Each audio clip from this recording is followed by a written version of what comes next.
आदित्याय भास्कराय नमः। ॐ सूर्याय नमः आदित्याय नमः दिनकर कोटि प्रभाकर।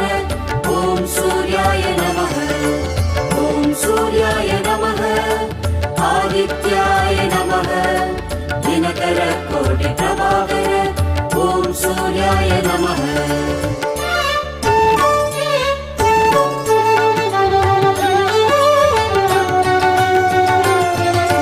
ततो युद्ध परिश्रान्तं समरे चिन्तया स्थितं रावणं चाक्रतो दृष्ट्वा युद्धाय समुपस्थितम्। ॐ सूर्याय नमः ॐ सूर्याय नमः। ततो युद्ध परिश्रान्तं समरे